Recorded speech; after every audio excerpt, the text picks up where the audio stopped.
Thank you for being patient. Listen, I heard you say that you're visually challenged. Well, I'm technically challenged So am I. oftentimes, so my I am apologies. too. I don't know what happened, but here we are today. Thank you for having me. Oh, thank you so much for joining. I cannot tell you, I've now twice now done this great introduction, and we were delayed in getting you on, but I cannot tell you what an honor it is to be able to actually talk to you. I just have had the opportunity to work with some of the workshops that you have taught, and you are just not just a master of change, but you are so effective at what you do, and you are so funny. So I'm so excited to be here and able to do this. Well, thank you so much, and the pleasure is mine. I've been actually following you and your husband as well. I wanted to tell you, I watched just a couple, as a matter of fact, about 4 days ago. I'm in Florida right now. I'm sequestered in a hotel. But I watched the interview that you guys did when you talked about your father and when your father passed away, and it touched my heart. I lost my father a couple years ago, and it touched my heart. And thank you for sharing that, because that was beautiful, and your whole journey through that whole process. So thank you so much. My pleasure. Joseph, I just can't wait to tell people a little bit, just give them a little idea. I don't want to give it away, but I mean, your techniques for change they're just so effective. So what are people in for on the 12th? So December 12th, we're doing a live virtual event. When I got noticed that you were actually going to join, I mean, I literally did triple backflips around the house. My husband was like, you need to stop. Like, what is the matter? That's right. You are a black belt, so you can do that kind of thing. Yes. So, I mean, we are in these crazy times right now. And I mean, I'm just so excited that we're going to be able to give these people these tools. And I mean, tell us a little bit about what you do. Well, by profession, as you know, I'm a neuropsychologist, and I help people get over fears and phobias and emotional challenges in a very short amount of time. I had a practice in Los Angeles for many, many years, so I cut my teeth on the freakiest of freaks. You know, I mean, it was LA, so it was a lot of people. But right. I help people. You know, I always share with people. I say, I'm a bit unorthodox. I'm a neuropsychologist, which means I have 5 ways of entering your world and helping create change. And so if you come into my office and you got a fear of dogs, take a guess what's going to be in my office. Right. It's going to be a dog.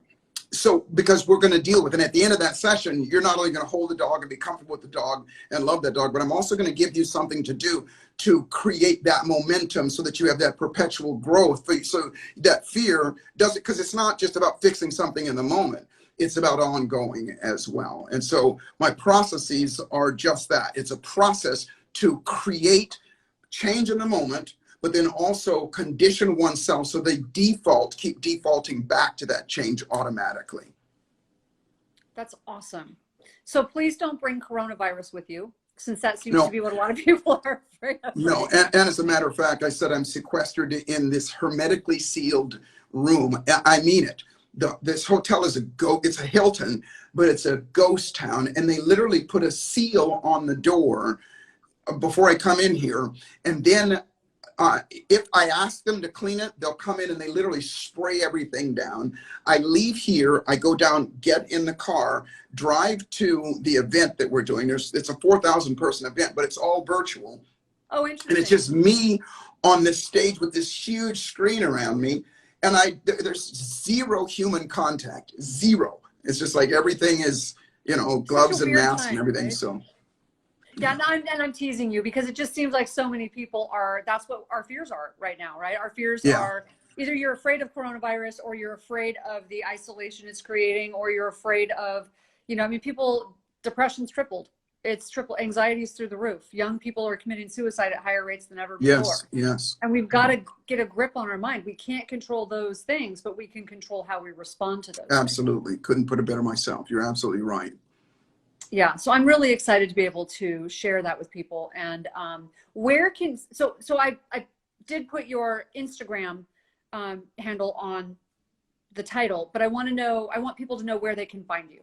Like, how can they get more information? Instagram now is my main thing. My son tells me that I'm an old guy, but Instagram, where you can go to my Facebook, which is just my name, or my or my website is myname.com. But I'll share with you, Tana, my outcome in all of this, because when COVID hit, I was sharing this with somebody earlier today. When COVID hit, I'm human as well, contrary to popular belief. And I always tell people that fear it's part of who we are. Right. It is designed in us, but it's there to warn us. And I know I'm preaching to the choir when I say this, but I also want to remind people that there are no fearless people. There just aren't. But there are people that fear less. And what I mean by that is not the quantity of the amount of times that they fear, the amount of time that they spend in that emotion called fear. See, when it hits, let's just use COVID as an example. There's some people that have hit and they stayed in that fear with all of the cortisol release and all of that constant reminder of who it is, and they stayed in that fear, and they worry about what's going to happen and what's missing and all of these things. And that is the reason why, like you said, suicide rate, depression is alcoholism, drug abuse, all of those things, because people are trying their best to numb themselves and get themselves out of that fear. But at the risk of sounding arrogant, my methodology is it's about process to allow you to experience the fear in the moment. That's as you know, our sympathetic nervous system. Experience it, but then break it and then fill it up with our parasympathetic nervous system, which is the joy, the happiness, the dopamine release, and then condition it so that that's where your default is. And I'll give you the example. Oh, I love that. Yeah, the example is with myself. Now, by the way, as I said, with the dog and things like that, that's what I do. You come in, I'm going to make you afraid, because I want you to experience that so that we can work with it in the moment. Otherwise, you're going to come lay down on my couch and we're going to talk for an hour, and you're going to come back next week and the next week and the next week, and it's eventually going to go away. But when COVID hit me, as you know, and I heard you saying this before, by the way, I could hear you before, I just couldn't sign on.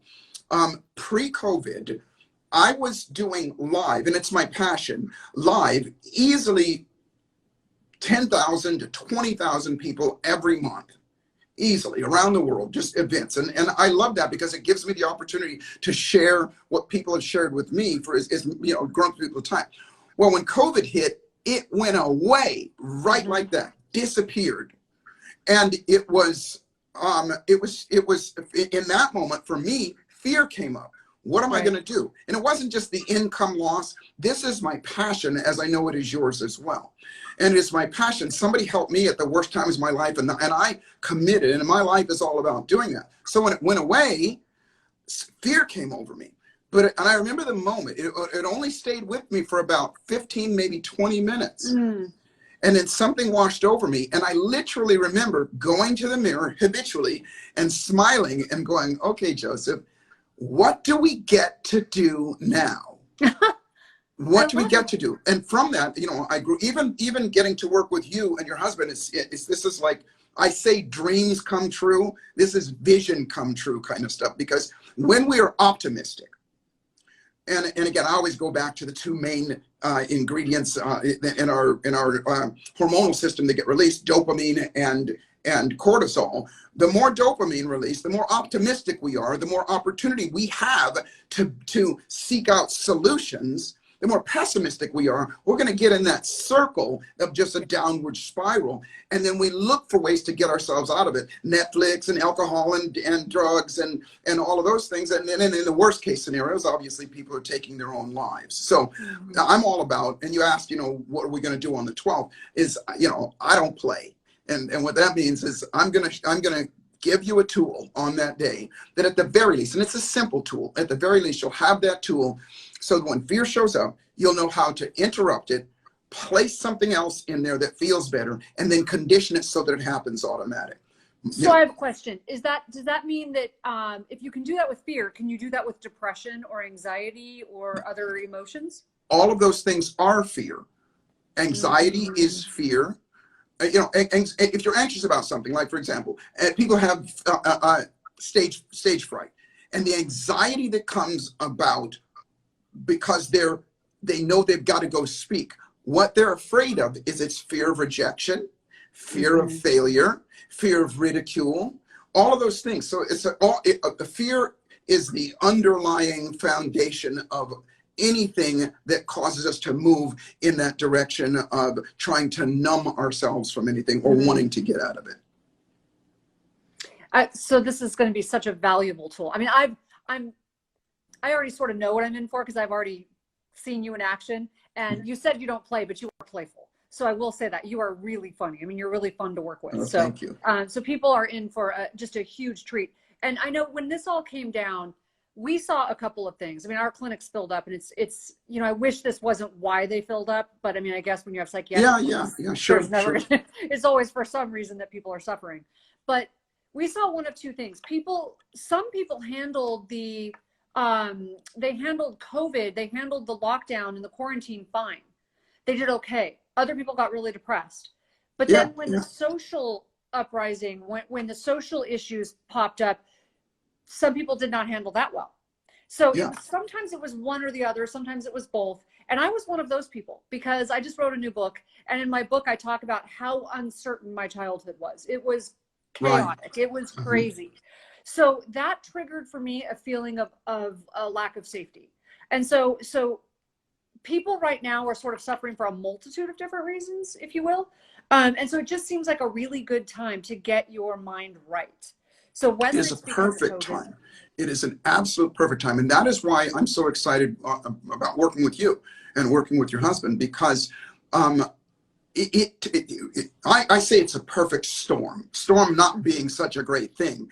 We have in our country, we have obviously, like you said, the racial issues, the social issues, the economic issues. We've got the COVID. We've got all of these things that have come together. Take your pick, you know, and if we allow ourselves to stay in that, or worse yet, if we allow ourselves to keep being reminded of that and conditioned of that. See, how do we know that it's all that there anyway? Is because the media, and because of, you know, we're scrolling through, it's all in front of us all the time. And I always say to people, listen, there's three really important things that people understand.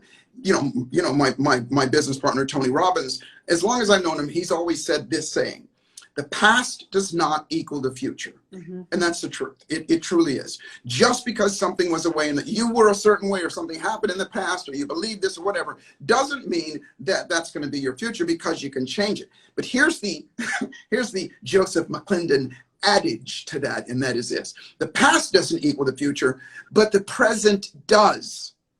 What we do right now, more specifically, what we do with ourselves. If you're afraid, if you're uncertain, if you're doubtful, if you're depressed, if you're anxious, then the first step is to go, here's who I am. Navigation. People say, okay, when I hit navigation on my phone, you know, I'm looking for it to tell me how to get where I want to go. If I want to go from here to San Diego.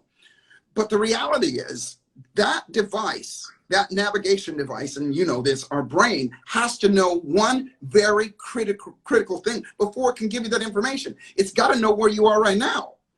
When you go, I want to go to San Diego, that computer in there or in your car or whatever goes, okay, well, here's where you are right now. Now here's where you want to go. And now we can map it out. And here's what most people do.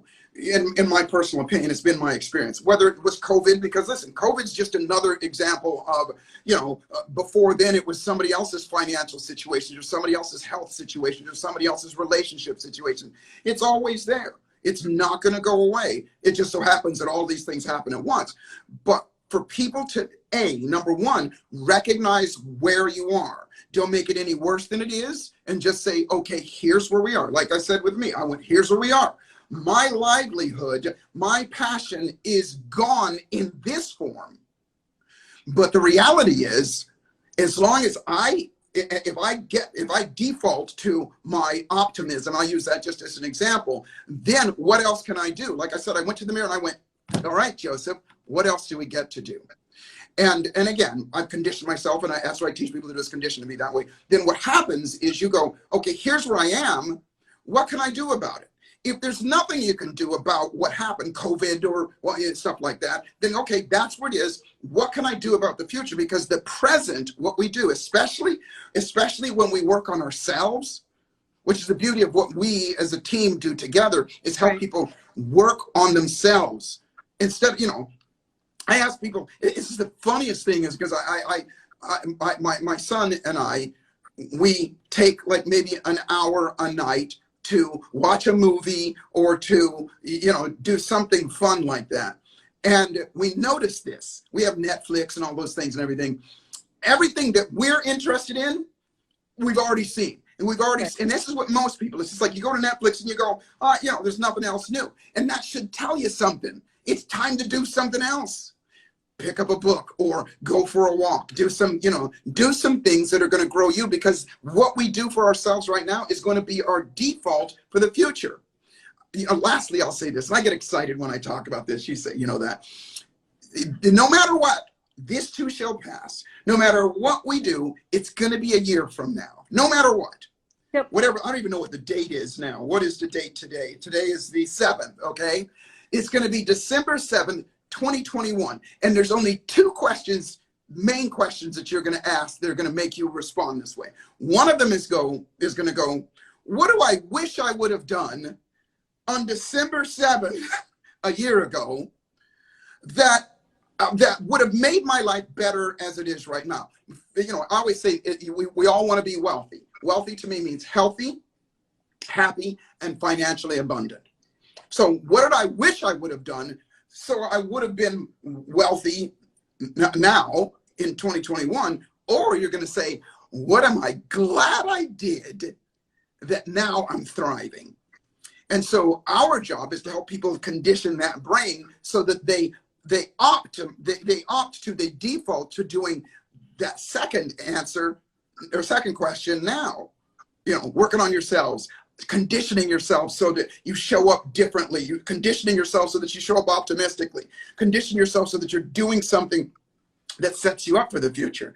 Because I guarantee you, watching Netflix, scrolling through ain't going to do anything for you in the future. I'm so excited. I'm sitting here like, I just want you to keep talking, but I'm sitting here so excited because I know what people are in for, because I've done this work with you. And I have to say, I know that part of my response to what you're saying internally, I'm thinking, yeah, because I've done this. And whenever something like this happens, I have that fear response, just like you said. But my next thought is usually, there's always a solution. Like there's always there's always something I can do. And so, but I know it's because of doing this work. I didn't start there. So. Yeah. Well, I'm so glad you said that, because, oftentimes, and I'm looking right in the camera and saying this to you that may be listening to you that might need to hear this right now. People often say, well, that's easy for you, Joseph. That's easy for you, Tana. That's easy because you guys, live in Newport Beach. You're this and that. But I want to tell you, I did this stuff when I was homeless. This is what got me away from it. I did this stuff, variations of it when I didn't have anything. And I say this, and this may be tough love to somebody. Mm-hmm. You feel the way that you feel. You're at that level of wealthiness in your life that I'm assuming is not necessarily where you want to be, because you think that way. Mm-hmm. Because you think like that.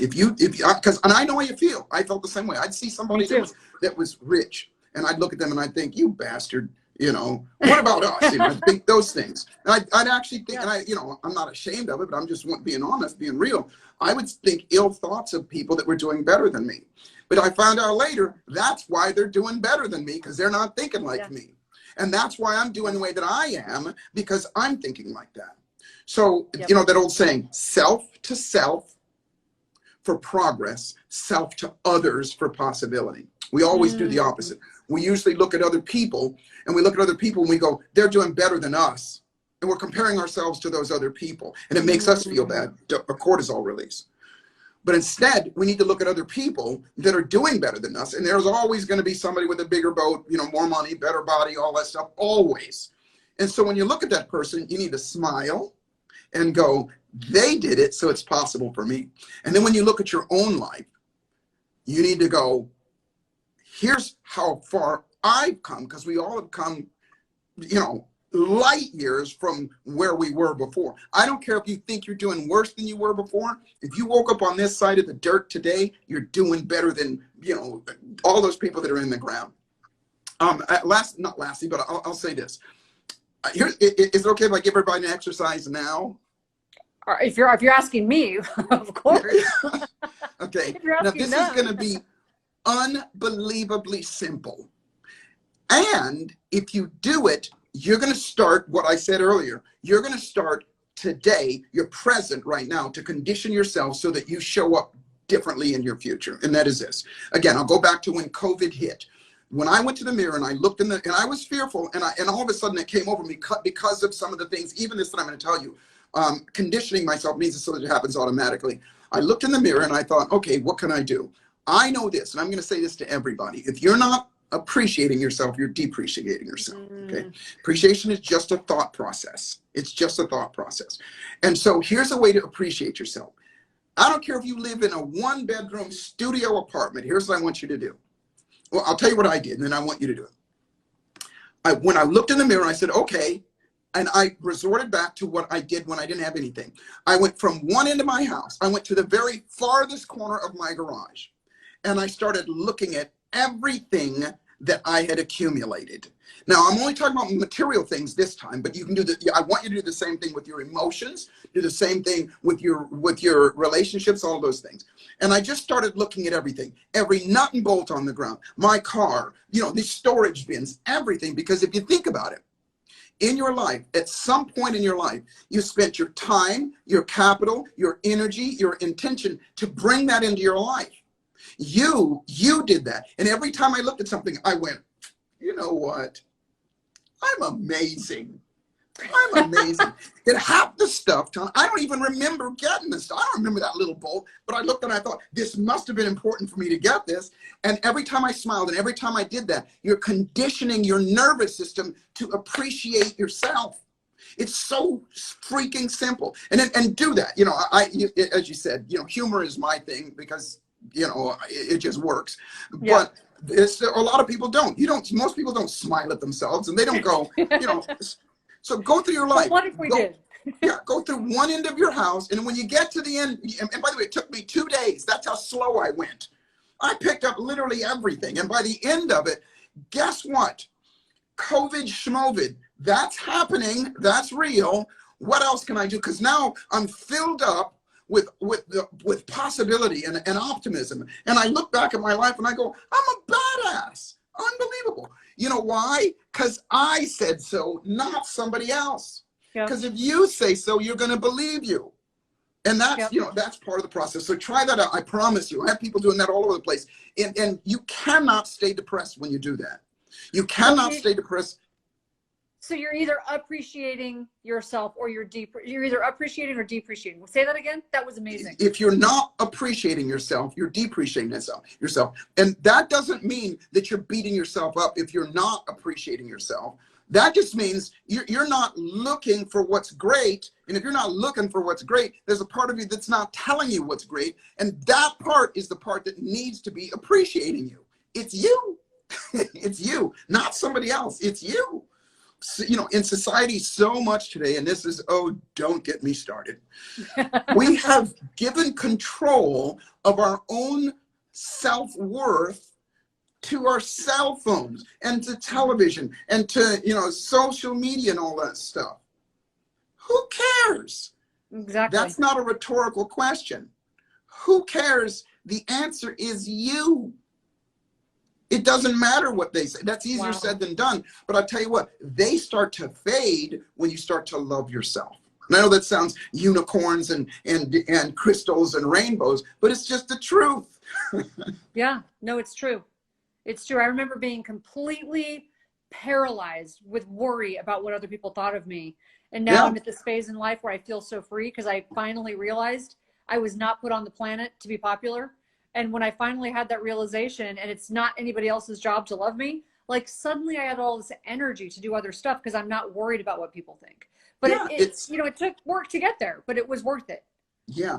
And again, at the risk of sounding arrogant, my methodology is to make that work quicker, easier, faster, and more fun. I know. And that's why I love you. Yeah. And make it so that it's automatic. So you don't have to keep reminding yourself, because what you said is so true. When that 10,000 pounds of weight gets lifted off your shoulders that we ourselves put there, is so freeing. And it's not, it's not so much that we don't care about what other people think. This is going to sound incredibly arrogant. I'll pre-frame it by saying that. It's okay. I go through life assuming that everybody loves me. That's amazing. I go through, it's not because I do care about people. I love people, but my core, because I've conditioned. Now, do they love me? No. There's people that hate me just because of the color of my skin, but I don't ever think about them. I just go through life going, everybody loves me. Everybody loves me because I love myself. You know, that's like next level stuff. Because I mean, it's one thing to say, I don't care what people think. It's another thing to assume that everybody loves you. And here's the thing. I bet you, because you just made a point, like some people don't love me because of the color of my skin. I bet you there's a lot less of those if you actually have the assumption that people love you. In my presence, again, at the risk of sounding arrogant, in my presence, I do everything that I can to impact them in a positive way to make them feel good with my presence. It's not that I'm consciously going down the street and going, I want you to feel good about me. It's just that this is going to get a little cosmic. It's the energy that we put off. And we all, if you don't believe me, go look on Netflix and look up Carillion photography. We all give off energy. And that energy either impacts people that makes them feel good or the antithesis of that.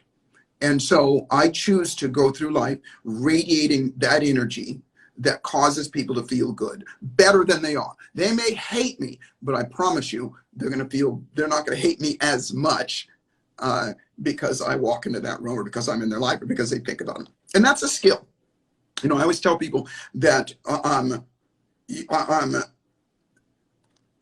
radiance and magnetism versus the laws of attraction is a skill, just like everything else. Look, I was homeless once. I told you this. I lived in a cardboard box. And when I was 17 and a half years old, 3 grown men hated me so much that they tried to take my life because of the color of my skin. And it devastated me. It destroyed me. And that's why I became homeless. But, and I always say this, and I'll ask you, do you think I had the right to hate them in that moment? Would you think I was justified in the level of hate that I had? Yeah, I think most people would say yes. But I didn't hate them. I hated myself. Oh. I hated myself. And this is, you know, not without going into the racial issues. If you're African American in this country and really around the world, but especially in this country, you have a level of self-loathing that most people don't even know is there. And you know, I taught at the University of Southern California for many years. I taught to engineers. So everything that I did, I had to prove to them what I was saying. And so I encourage everybody to do this. This is going to break your heart, everybody.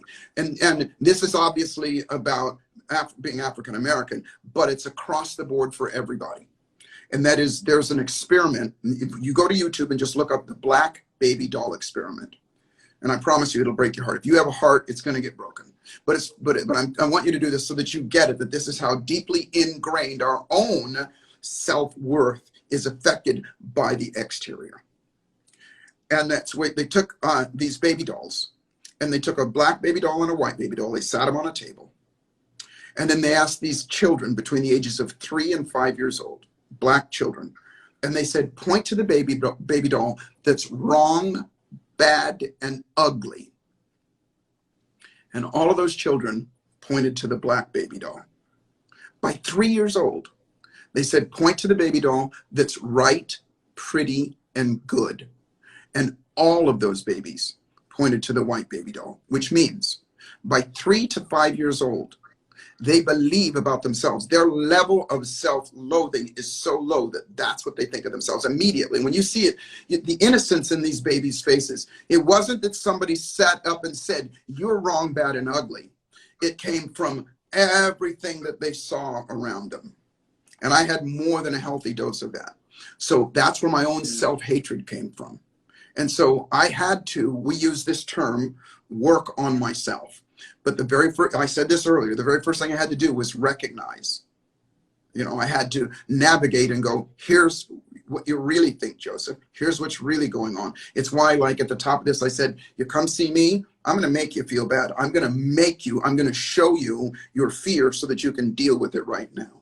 And the beauty of what we're doing together with regard to fixing the brain, which, by the way, I cannot wait to come and see you guys and get you to see what's going on up here. I mean, that's super exciting for me. Oh, I bet it's That's really where it good. starts. Yeah, it's the command center. Yep. Oh, I can't wait. This is so fun. You are amazing. I mean, just this chat, I guarantee you, I can't wait to go and look at it, put my glasses on and look at all of the comments.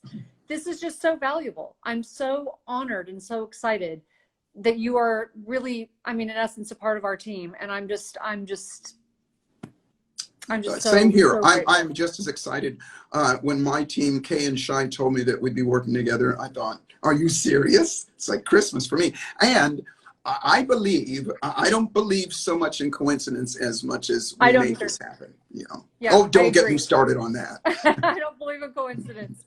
I believe that this was supposed to happen. We're going to make beautiful things happen, and a lot of people are going to benefit from this. We have got, absolutely. I mean, I think we've got almost 7,000 people signed up for the event so far. Wow. And I have a feeling that when people see that you are going to be a part of it, it's going to go up. So I'm super excited about that. Honestly, to everybody watching right now, please share this. If you've got something right now that's really you're struggling with, you're stressed out about, you got to join us on December 12th. Yeah, please. It's free, it's live, it's virtual, and it's relentless. It's TanaAmen.com/event is how you sign up. Any last words you want to share with everybody, Joseph, before we? Yeah. Here's what I say to people. Listen, remember what I said earlier, that fear is designed to warn you, but fear is a calling. It's not designed to stay with you. It's designed to fight or flight and then decide what you're going to do and get out of that. And so in order to make that happen, you have to demonstrate something called courage. You've got to demonstrate. And when I see you on the 12th, I'm going to show you how to demonstrate that. But the saying is that life is exactly what you dare to make it. And fortune favors the bold. And you're bold enough to be with us right here, right now. And Tana, thank you so much for having me on this. You're bold enough to do that. But you got to be bold enough to go like this, pat yourself on the back and say, I'm a badass. You know, I'm amazing. I'm magnificent. That's your first level of courage. Say it to yourself, see it, say it, move it, prove it. So the trick to life is to boldly step up and dare to make your life magnificent. Oh, you are so incredible. The rest of my day is just going to be so much fun. This was just, I feel so filled up. So honestly, well, thank you for having me so much. Thank you for having me. And then next time I'll work harder on the me too. Technical. I'm without my assistant today, so you can see what happens when I'm by myself. So I got to start working on this too. But I appreciate you so much. Thank you so much, Joseph. My pleasure. Have a spectacular day. You too. Bye-bye. Bye-bye.